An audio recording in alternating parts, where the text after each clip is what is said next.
I don't think you're fit to hand the bureau. But here's the thing, Mr. Patel. I think you're not going to be around long.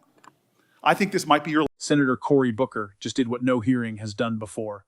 He cornered FBI Director Kash Patel, not just on what he did, but on who he is. A director who purges career agents. A director who grovels for a president who will discard him. This is the story of how Patel cracked under the weight of his own failure.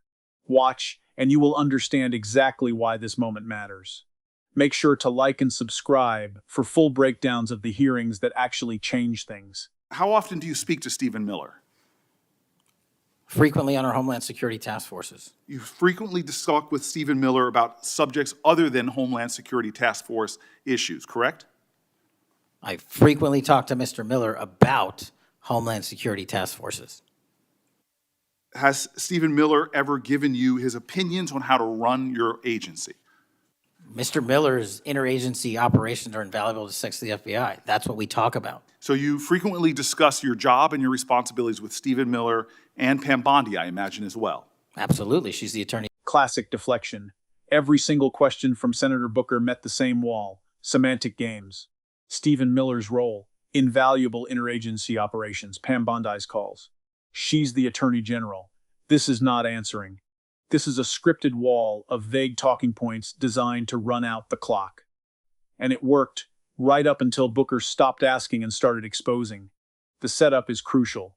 Patel wasn't just dodging. He was hiding the full picture of how politicized the FBI has become under his leadership. To make us all safer, you have pushed out senior FBI agents with decades of knowledge and experience. In fact, this is the first time in FBI history that neither the director nor the deputy director have any experience with the FBI.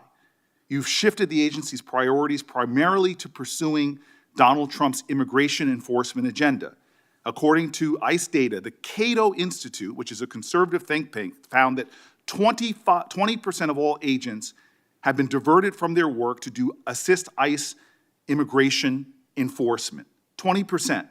Part of this operation is the work of mass law enforcement who jump out of cars, snatch people off streets at churches, schools, and their jobs and hospitals. Have there been any FBI agents who investigate crimes against children that have been assigned? And here comes the indictment. Booker lays out the numbers the director cannot argue with. No director or deputy director with FBI experience ever before. 20% of all agents diverted from counterterrorism, from public corruption, to chase low-level immigration enforcement. This is not a routine staffing shift. This is a systemic dismantling of institutional knowledge. The consequences are not abstract. They are agents who investigated child trafficking now doing the work of ICE patrols. Booker isn't asking for an opinion. He's reading the facts of a self-inflicted wound. And Patel has no defense except to attack the question's premise. To immigration enforcement, yes or no?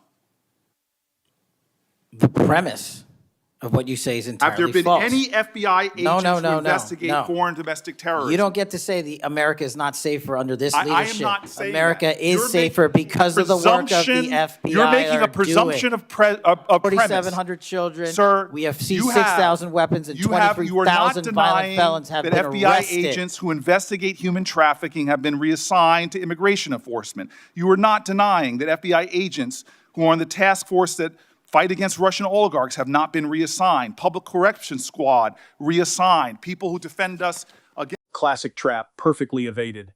Patel tries to pivot to numbers, arrests, weapons, fentanyl. As if stats plucked from a press release erase the underlying crime. Booker refuses to let him. You are not denying that FBI agents who investigate human trafficking have been reassigned. You are not denying agents fighting Russian oligarchs. The repetition is the point. Patel's silence on each accusation is a confession. He knows he cannot defend the indefensible, so he hides behind procedural complaints. Attack my colleague's premises of questions as a way to not answer the questions. When the only defense is a meta-attack on how the question is asked, you have already lost. But the worst was yet to come. Defend children, reassigned. You're not denying that. I've FBI seen you time and time again reassigned. attack my colleagues' premises of questions as a way to not answer the question. So let me end with this. I believe you have made our country weaker and less safe. I believe that we are more vulnerable to a major event, and I pray to God it doesn't happen. You've gutted the Bureau of Institutional Knowledge and Expertise. You fired or pushed out seasoned FBI officials, many with more than 20 years of experience, and were working on cases that were critical. You've been purging thousands of serious law enforcement officials who spent their careers keeping us safe, only to lower hiring standards in order to find anyone to replace them. And shockingly, you admitted in this hearing to Senator Coons that it would take 14 years. Then the hammer drops. Senator Booker declares this exact truth. You've gutted the Bureau of Institutional Knowledge and Expertise. He details the purge. Thousands of serious law enforcement officials pushed out, hiring standards lowered just to fill the empty desks. And the most staggering statistic? Patel admitted it would take 14 years to fully recover. Let that sink in. An entire decade and a half just to undo the damage of 1 year of Patel's leadership. And who benefits from this hollowed-out bureau? Booker's list is devastating and direct. Criminals benefit, corrupt people benefit, and then the kicker, Vladimir Putin benefits. This is the moment the hearing stops being a policy debate and becomes a national security indictment. This is not about reorganization. This is about a director who has prioritized fealty to a single man over the safety of an entire nation. The institution is bleeding. To fill the vacancies at your agency, many are the result of your purge. 20% of FBI agents are doing low-level immigration enforcement instead of their mission-critical work. You've disbanded entire task forces that stop election interference, foreign influence, public corruption. And who benefits from this? Well, corrupt people benefit from it. Criminals benefit from it. Vladimir Putin benefits from it. And it really makes me wonder who you're looking out for. It makes me think we can't trust you as a nation. You swear to release the Epstein files, but now you're withholding the Epstein files. You claim that you have a suspect in a serious assassination. Whoops, then you don't have a suspect. You know nothing about plans to remove FBI agents, yet you're directly involved in those plans. In the words of an ex-FBI official, you are overseeing, and I quote, generational destruction of the nation's premier law enforcement agency. Mr. Patel, in just 8 months, you have assaulted the institutional integrity of the FBI. And here is the contradiction that cuts deepest of all. The same director who publicly promised full transparency on the Epstein files is now actively withholding them. The same director who confidently announced he had a suspect in a major assassination investigation quickly had to walk it back. You claim that you have a suspect. Whoops, then you don't have a suspect. This is not simply incompetence in a single instance. This is a clear pattern of dishonest posturing, followed immediately by operational failure. An ex-FBI official, quoted directly in the hearing, summed it up exactly. This is generational destruction of the nation's premier law enforcement agency. Booker's closing question is perfectly aimed. If this is the state of the FBI after just a handful of months, what does the next year look like? The silence from the director said everything. But I know FBI field agents. I've worked with them in Newark. No matter how truly bad you are, you can't undermine the legacy of agents who fight every day to keep us safe, but you can tarnish the integrity of the agency and undermine the agency's capacity. I believe you're failing as a leader, and that your failure does have serious implications for the safety and security of Americans and our families. We're more vulnerable to domestic and foreign attack because of your failures of leadership. I don't think you're fit to hand the Bureau, but here's the thing, Mr. Patel. I think you're not going to be around long. I think this might be your last oversight hearing. Because as much as you supplicate yourself to the will of Donald Trump and not the Constitution of the United States of America, Donald Trump has shown us in his first term and in this term, he is not loyal to people like you. He will cut you loose. This may be the last time I have a hearing with you because I don't think you're long for your job. But I'm going to tell you this, I pray for you. I pray for you that you can step up and defend your oath, defend the Constitution, and do a much better job of defending. This is where Patel's composure shatters. Senator Booker delivers the most personal indictment yet. I believe you're failing as a leader, and that your failure does have serious implications for the safety and security of Americans. He tells Patel he is not fit for the Bureau, but the real sting comes next.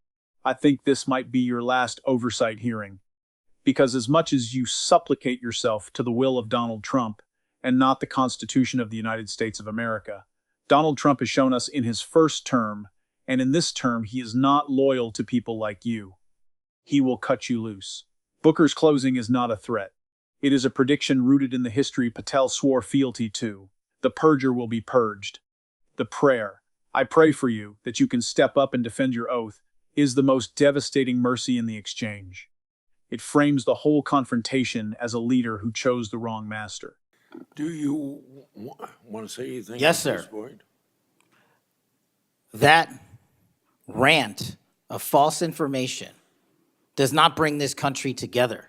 If you want to work on bringing this country, it's my time, not yours. My God. If You're you gonna want to lecture talk me about dividing this country. It is I my follow time. you on your social media posts that It is tear my this country time apart. to There address should be a your unifying- falsehoods. Oh, You are an you can embarrassment try all to the you division want in this to country. not Senator, take it is my responsibility time. for what You you had have your said. time. Sir, you're Your making a time is mockery of this over. committee. Sir, you don't tell me my time is over. You The know how people far of New we've Jersey come tell me since what my you time tell- is. Senator- You can't lecture me. You can tell me Sir, my time's over? You may be in charge of the I'm not FBI, going anywhere. but I am not afraid of you, sir. And then the explosion. Patel abandons all pretense of director decorum. He calls the senator's devastating closing a rant of false information. He accuses the senator of tearing the country apart. He declares, "You are an embarrassment to the division in this country." The irony is thick enough to see in the air. The man who gutted the FBI, politicized the Justice Department, and diverted resources to satisfy a president's immigration agenda is lecturing a senator on tearing the country apart. Patel ends his outburst with a chilling repetition. "I am not afraid of you, sir." Repeated 3 times, a mantra of defiance. But defiance is not truth. A director who cannot absorb a senator's oversight has already lost the moral authority to lead. If a rank-and-file agent acted this way, they'd face immediate suspension. For the director? Nothing. This is not strength, this is panic. The mask is gone, replaced by a man who cannot handle the accountability he swore to uphold. Chairman, if the FBI, under my 7-month leadership, were failing this administration in this country, why do we have 23,000 violent felons arrested this year alone? A double increase from that time last year. Why is it that we have seized 6,000 weapons? Why have we found 1,500 child predators and arrested them? Why have we have 300 human traffickers in jail? Why have we found and identified 4,700 children? Why have we seized 1,600 kilograms of fentanyl, enough to kill a third of the American public, a 25% increase alone from last year? 88,000 kilograms of cocaine seized, 7,000 kilograms of meth seized, and that's just on our criminal operations in summer heat. How is it possible that we're taking 8 kilograms off the streets of the cities in New Jersey and preventing the deaths of 607,000 people this year alone, a failure of the FBI and my leadership? How is it that we have counterintelligence arrests already this year exceeding the numbers from the entirety of last year? 33% increase in PRC, 83% in Russia, 60% in the CI space as it relates to Iran, and we haven't even talked about CT, the Southern. If there is any doubt left, Patel's closing statement confirms the entire crisis. He rattles off statistics: 23,000 violent felons, 6,000 weapons, 1,500 child predators, 47,000 children identified, as if he is the one who created these results. But here is what those numbers do not answer. A director who purges seasoned agents, who diverts 20% of his workforce to immigration, who admits it will take 14 years to recover from his own dismissals, cannot claim credit for the work of the agents he inherited. The numbers are the baseline output of a bureau that survived despite him, not because of him. Senator Booker's entire cross-examination was a single argument repeated over 7 minutes. This director has made us weaker. He has made us more vulnerable, and he will not last. From the dodge about Stephen Miller, to the silence on reassigned agents, to the explosion of personal insults, to the defensive stats, every single tactic Patel tried was an evasion, not an answer. This is not oversight. This is an autopsy of a leadership collapse happening in real time. The question every American should be asking is simple. If this is how the FBI is being run, who exactly is watching the watchers? And what happens when the next major attack comes? Because Senator Booker is right. We are more vulnerable. and a director who cannot answer for it does not deserve to lead. If you believe the FBI must remain independent, share this video. Subscribe for more hearings that matter. And tell us in the comments, was Patel's outburst a sign of strength or the final crack before he breaks?